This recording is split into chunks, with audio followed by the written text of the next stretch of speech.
What is going on, everybody? Welcome back to Wrestling City, and today we are going to be reacting to another video from WrestleMania, and this one is titled Why the Rock Ruined WWE WrestleMania 41's Main Event. So we have potentially a lot to talk about because we did upload our reaction video a few days ago, as night 1 and night 2 went along, but we have yet to actually make a video talking about this main event.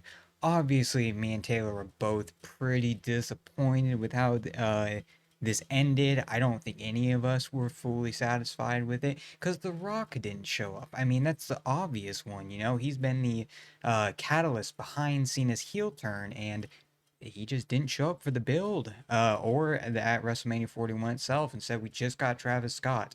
But The Rock has had interviews after, and he has attempted to explain himself with this. So let's see what this one says. Now on paper, the idea of WWE megastar John Cena turning heel and facing top babyface in WWE Cody Rhodes sounds thrilling and screams WrestleMania box office. In theory. Whilst performances of both men in the WrestleMania feud were received well, the absence of one key component of the feud was clearly missing, and this badly influenced the reception and will ultimately hinder the overall legacy of the feud itself. Now we are of course talking about The Rock here. The Rock returned to WWE programming earlier in the year, and The Rock was the catalyst in Cena turning heel. Cena would sell his soul to the final boss at the 2025 Elimination Chamber show, and there was a great excitement after the WWE delivered what could be one of the most shocking turns of all time. Yeah, man, seriously, one of the best. I mean, obviously, some people argue that still Hulk Hogan turning heel and forming the NWO, maybe Austin's heel turn at WrestleMania 17. Those ones could all be argued as topping this one. I guess only time will tell with that, but definitely in the top 5, if not the top 3. And man, everything that followed it, it's just like Vince or Austin's heel turn. Everything after it's what's disappointing. The moment itself is what was awesome. Coming out of the show, there was a ton of questions, but with this being the Triple H era, the Let It Play Out card was in full effect. So fans firmly expected questions such as what is the nature of the relationship between Cena and The Rock to be explored. Unfortunately, they weren't. After a tell-all interview with Pat McAfee, The Rock delivered what could be one of the worst exercises of damage control ever seen.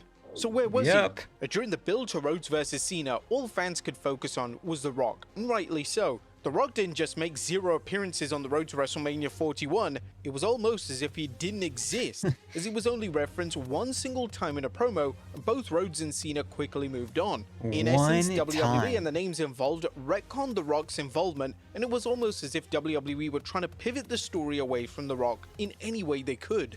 But with that being said, everyone still expected The Rock to appear on the WrestleMania broadcast itself. WrestleMania is the biggest show of the year, and with The Rock being a member of the TKO board, it was virtually a guarantee that he would appear in some capacity. Unfortunately, this never happened. The only link to the overall story arc was an interference spot from Travis Scott, and this was an interference spot that was heavily criticized for falling completely flat. Fans wanted answers. Why wasn't The Rock on the show? Why was the WrestleMania Night 2 main event so lifelessly booked and executed? The backlash to the main event was definitely heard by TKO higher-ups, and just a day later, it was formally announced that the final boss would appear on the Pat McAfee show. This was no doubt TKO's way of controlling the narrative around the situation. But don't worry, The Rock saves the day. Does One he, of the main though? talking points of the interview was The Rock discussing the Elimination Chamber PLE. The Rock stated that he received a call to help boost ticket sales for the show, and this is such a strange thing for a board member to publicly declare. The Rock in essence is saying WWE and Triple H failed to sell enough tickets, so we was forced to step in. I got a call about a month before Elimination Chamber. I got the call from Ari Emanuel. He said, "We need help at Elimination Chamber. Ticket sales are a little slow." But beyond that, what we were finding is with Elimination Chamber, it's become the pay-per-view that has become interesting. Fans have had fun, but it's also the conduit to WrestleMania. And how do we create an Elimination Chamber that people must tune in to see? How do we create that? Right now, we don't have that. Will the final boss show up? Now, the comment itself is ludicrous, especially when you consider that 27,000 tickets had moved the month before. WWE's ticket prices are insanely high, so 27,000 ticket sales for a B-level event is kind of a good result. I wouldn't say that's ridiculous. I think it's completely fair to, from a business standpoint, say that this needed more hype going into WrestleMania. When you take out what happened at WrestleMania, I think the plan was a total success. The Rock showing up at the Chamber, that whole build up for it. Will Cody sell his soul to the final boss? Everything worked. It made us want to tune in. It's just everything that happened after. If he hypothetically showed up on the build to WrestleMania and at WrestleMania itself, this would have been an awesome idea. But for them to just do Elimination Chamber, well, at this point, they could have just done the heel turn at WrestleMania, honestly. I don't know how many people are going to agree with that, but they could have saved it for that. Oh, this is an instance of The Rock making himself the hero of his own narrative, but fans can see straight through this, and it's massively backfired on him. The planned heel turn. Now in the interview, The Rock confirmed reports that Rhodes was the one who was supposed to turn heel. My thought at the time, it was a litmus test to find out, in my opinion, how will fans respond if Cody sold his soul to the final boss. Let's get a temperature check on this. Let's establish it. Let's anchor it in. And come to find out, there were a lot of fans who were saying, sell your soul, this shit is gonna be crazy. Whatever it is, it's compelling, it's gonna be great, let's do it, sell your soul. So I was an advocate of that, not turning Cody heel sooner, but eventually down the line. I like the idea of that because Cody's a smart guy. He's an intelligent guy, he's a ring general, and I think you give him a reason to turn way down the road. Yeah, not just turning yet. Rhodes heel at this stage would have been a backwards move. WWE is partly in such a prosperous position because of Rhodes being cemented as a face of WWE. Why would you risk that? Does The Rock have any fleshed out ideas, or is he a man that has a bold idea but has no idea how to effectively execute that said idea? The Rock would go on to say that Triple H was the one who decided on Cena turning heel. This was definitely the right move, and all but confirms reports that the game loathed the idea of turning the face of WWE, that being the American Nightmare, heel. Due to this not being The Rock's grand idea, is this why he distanced himself from it? It certainly seems that way. But then after all that, he's taking a step back. Now, the main crux of the interview was The Rock explaining why he was absent, both from the build to WrestleMania and the show itself. The Rock would claim that he believed that it was in his best interest to take a step back and make Cena and Cody the focus. So when we were moving forward with John and this idea of him getting crowned at WrestleMania and being a heel champion, I knew then the best thing for the final boss, we've established the idea of Cody's soul, we can always come back to it. I did feel and I made the call. I don't want to be involved in that. Step back. Let the final boss step back into the shadows. Let all the spotlight go on John. Let it go on Cody. Let's not make it about Cody's soul eventually or John's soul. Let's let them do what they do. I called John after Elimination Chamber, spoke to him. I called Cody and I said, I think the final boss's work is done. I just can't believe that statement. I mean, on one hand, I'm gonna give him a little bit more credit than I've seen people giving him online because I understand the thought behind it. But the fact that this Cena, that was the catalyst. That was the reason why Cena turned heel. He sold his soul to The Rock. And I see a lot of people saying that, like, like they didn't need The Rock because Cena's already explained it. Like he got fed up with the fans. He's done with them. It's been, what has he been saying? A toxic relationship for the past so many years that he's been with the company. The fans booing him when all he gave is his hardest. But okay, that can explain maybe what his motivation behind aligning with The Rock is, but what did The Rock say that made him specifically sell his soul to The Rock?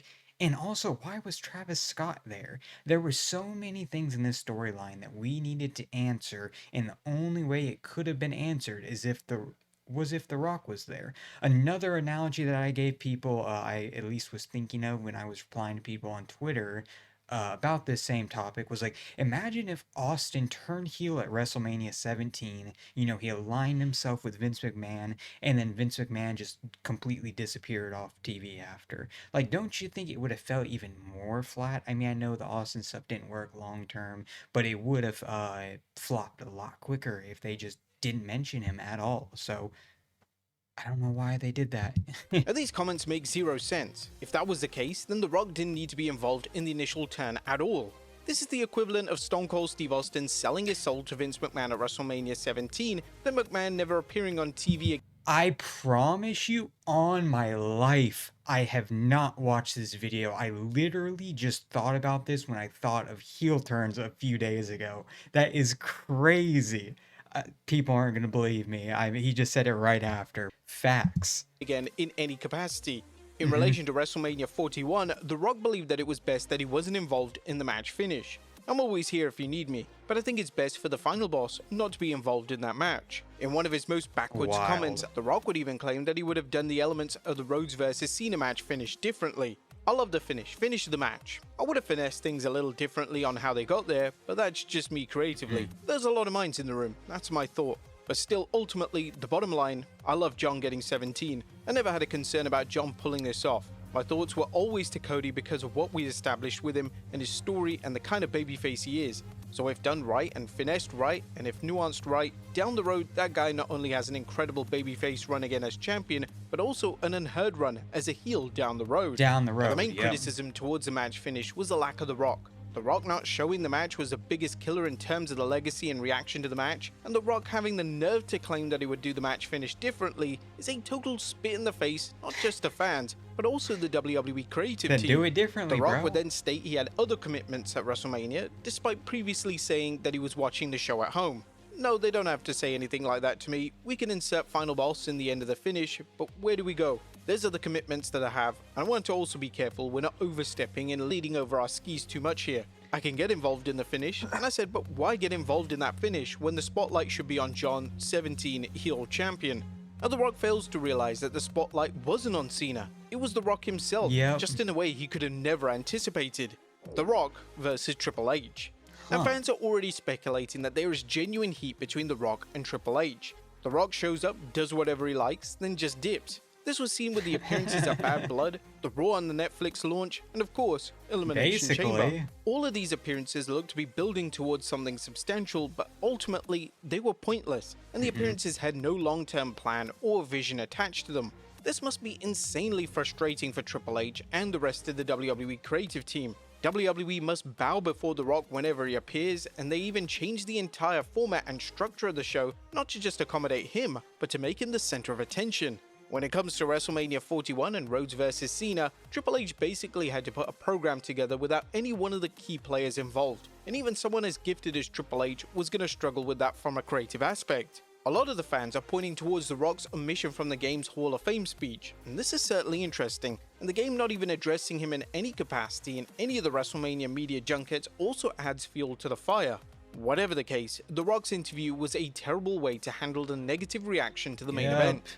If The Rock did the interview and held his hands up and stated that in hindsight he should have been more involved, fans would be looking more favorably on the situation. There's nothing wrong with reflecting on bad booking calls and acknowledging that it was the wrong move, especially in an era where kayfabe barely exists and it's only getting worse. But unfortunately, The Rock refused to take a bump for accountability, and the next time he appears on WWE programming, let's hope he doesn't insist on delivering an outlandish angle only to completely disappear in the aftermath. What do you guys think on the matter? Let us know in the comments. Yeah, man, that was, I think, one of the worst possible ways to respond to this situation. So I've had some time to think, reflect on this main event. And during the reaction, I did say I think it was the worst WrestleMania main event we have seen since, I think I said Reigns and Undertaker, so at 33.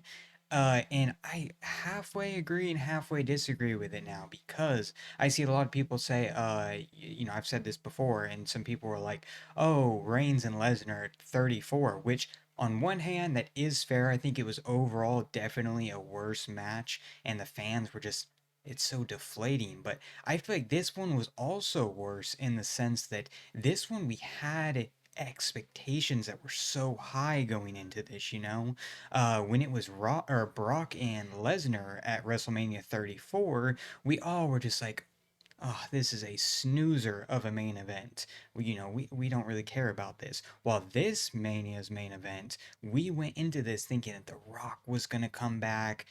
We maybe still Stone Cold. Obviously, Travis Scott was going to come out. All this stuff. And nothing besides Travis Scott. Just disappointing stuff, man. I'm hoping they can capitalize off this, maybe with, like they said, a Cody heel turn down the road, or maybe The Rock coming back to somehow justify it. But hopefully y'all enjoyed that video. If you did, don't forget to drop a like, comment below, and come subscribe to the greatest city in the world, Wrestling City. And that's about it. I will see y'all next time. Peace.